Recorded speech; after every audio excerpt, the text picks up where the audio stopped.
hãng TNG Media Lab hân hạnh giới thiệu bộ phim Warrior of the Net.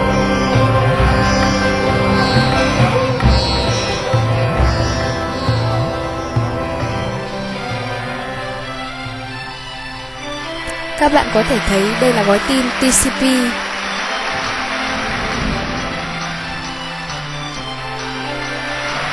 Đây là gói tin ICMP ping.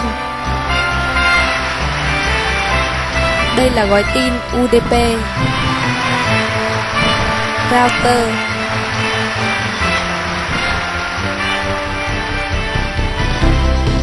Gói tin ping of depth. Router switch. For the first time in history, lần đầu tiên trong lịch sử, con người và máy móc làm việc cùng nhau để cùng thực hiện một mục đích. Đây là một sự kết hợp mà không có giới hạn vật lý, không có sự phân biệt chủng tộc, giới tính, cũng như màu da. Một lĩnh vực thông tin mới mà thực sự đem con người lại gần nhau hơn. Đó là bình minh của mạng máy tính. Bạn muốn biết nó hoạt động như thế nào không? Hãy click vào đây để bắt đầu cuộc hành trình vào mạng máy tính. Khi click vào đường link trên, thì đã bắt đầu một luồng trao đổi thông tin. Thông tin này sẽ đi xuống hòm mail của bạn, nơi mà Mr. IP đóng gói, dán nhãn và gửi nó đi. Mỗi gói tin đều bị giới hạn về kích thước, vì vậy mà hòm mail của bạn sẽ quyết định xem chia thông tin như thế nào và đóng gói nó ra sao. Gói tin IP cần một cái nhãn trong đó có những thông tin quan trọng như địa chỉ người gửi, địa chỉ người nhận và kiểu gói tin.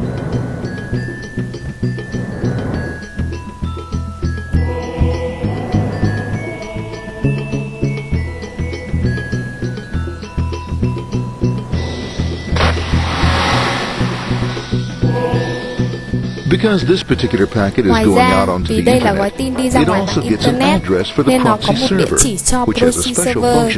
Máy chủ có chức năng đặc biệt mà ta sẽ xem xét sau đây. Gói tin bây giờ sẽ đi vào mạng LAN của chúng ta. Mạng LAN thường dùng để kết nối những máy tính cục bộ, router, máy in, sao cho thông tin có thể trao đổi bên trong một tòa nhà. Giao thông trong mạng LAN thì không được kiểm soát chặt chẽ và có thể xảy ra tai nạn bất cứ lúc nào.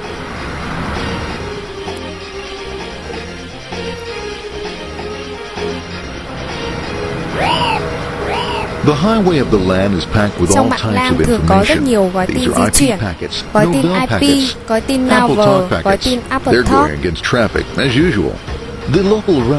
Router cục bộ sẽ đọc địa chỉ của từng gói tin và sẽ chuyển tới mạng bên ngoài nếu như cần thiết. Router là một thiết bị điều khiển trong một thế giới dường như không có sự tổ chức.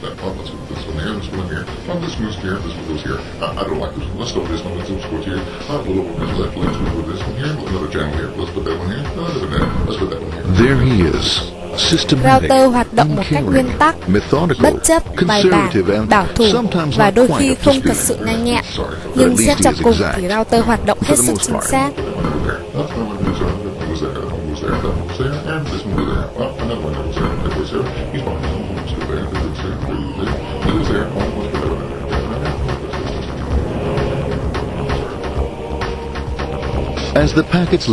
Khi mà gói tin rời khỏi router, chúng sẽ tới mạng Internet và hướng tới router switch. Một loại router hoạt động hiệu quả hơn router bình thường. Nó sẽ hướng gói tin IP đi đúng đường mà nó nên đi. Vâng, bạn có thể thấy nó rất giống với trò chơi pinball ở trên máy vi tính.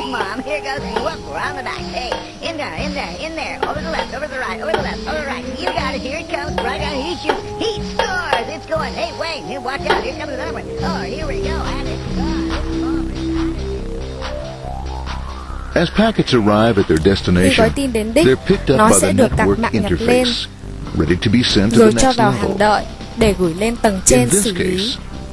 Trong trường hợp này thì tầng trên chính là proxy. Proxy được dùng bởi rất nhiều công ty như là một người trung gian với mục đích làm giảm tải đường truyền kết nối Internet của họ. Ngoài ra còn vì một lý do an ninh nữa. Ta có thể thấy các gói tin khác nhau về kích cỡ tùy thuộc vào nội dung của nó.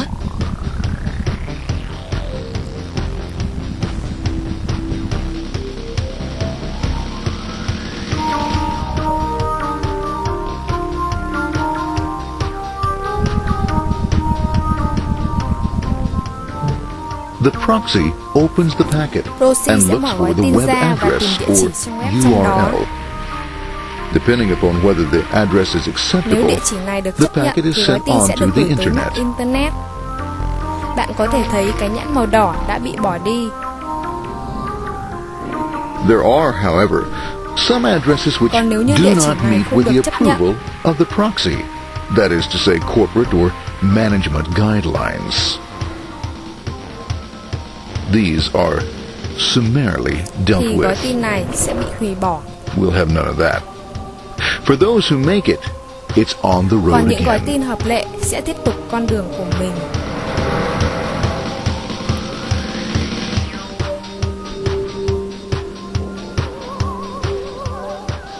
Next up, tiếp the theo sẽ firewall. nói về tường lửa. The corporate firewall Tường serves lửa two thường có hai tác purposes. dụng. It prevents some rather Một là nasty ngăn things chặn from các the cuộc tấn Internet công from từ coming bên ngoài into vào. the intranet. And it can also prevent Hai là sensitive ngăn corporate chặn không cho information các from thông being tin sent nhạy cảm bị gửi ra out ngoài. onto the Internet. Once through the firewall, a router picks Khi up qua the được packet tường lửa and thì places it router onto sẽ a nhặt much các gói narrower tin đó road và or chuyển tới một bandwidth, con as đường we nhỏ say. hơn rất nhiều như bạn đã thấy. Obviously, the Tất nhiên road con is đường này không not đủ broad rộng enough to để take tất cả them các gói all. tin có thể di chuyển đồng thời trên Now you đó. might wonder Vì what vậy bạn có happens thể to all thấy those vài gói packets tin sẽ which bị mất. don't make it Bạn along có the thể tự way. hỏi chuyện gì sẽ xảy ra Well, với những gói when tin bị Mr. mất này. IP doesn't Khi receive an Mr. IP acknowledgement không that nhận a được gói packet tin has been ACK cho gói received in tin due đó trong time, một khoảng thời he gian simply chờ, sends thì a ông ấy sẽ gửi replacement lại gói packet. tin thay thế. We are now ready to enter the Bây giờ chúng world ta đã of sẵn the sàng Internet, đi vào thế giới Internet, a spider web of một mạng của interconnected các mạng networks kết nối thế giới which chúng span ta our lại với entire nhau. globe. Here, routers Ở and đây switches router và switch được establish dùng để links thiết lập between kết nối giữa networks. các mạng. Now, the net is an entirely different Mạng environment Internet than có you'll môi find trường within khác the hẳn với protected mạng LAN walls của of your chúng ta. LAN. Out here, Ở it's đây the nó là Wild West. Wild West. Plenty of space, plenty of Mạng Internet opportunities, có rất nhiều plenty không of gian, things to rất nhiều cơ explore hội, and rất nhiều places to thứ go. để chúng ta có thể Thanks khám to phá. very little control Cảm and ơn người đã regulation, có ý tưởng xây new dựng nên mạng ideas find Internet. fertile soil to push the envelope of their possibilities.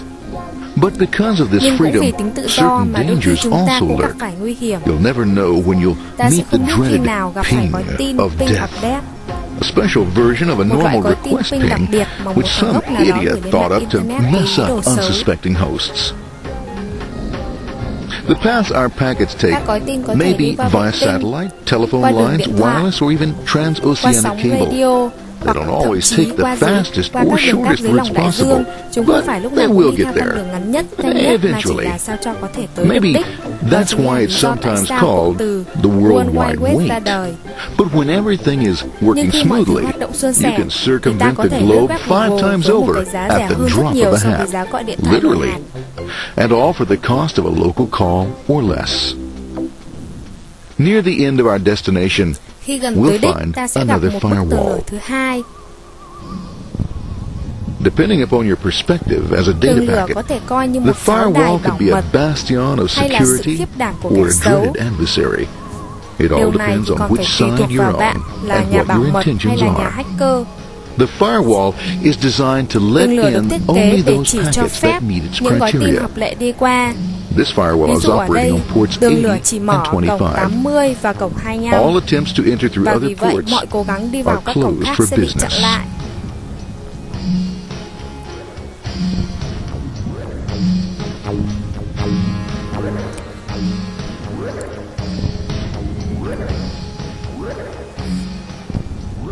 Port 25 is used for mail packets, Cổng 25 thường dùng cho các gói tin liên quan while đến port email. 80 is the Cổng entrance for 80 là packets from cổng the mà internet các web to the web server thường server. mở để nhận yêu cầu từ bên ngoài vào.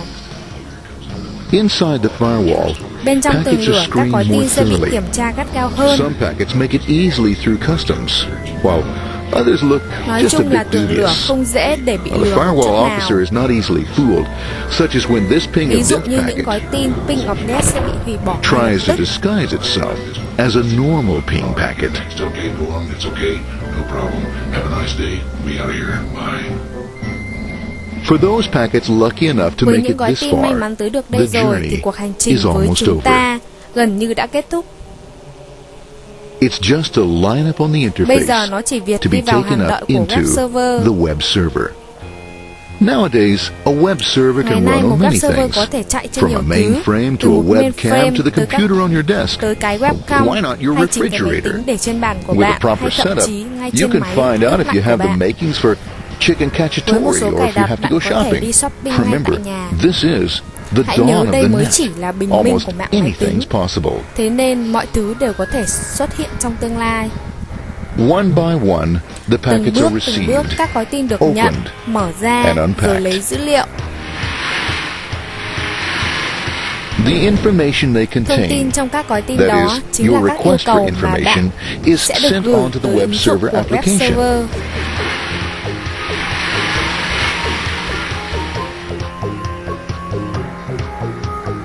The packet itself Các is hộp đựng gói recycled, tin này sẽ được tái sử dụng ready to be used và đổ again, đầy thông tin mà and bạn filled đã yêu cầu, with your requested information.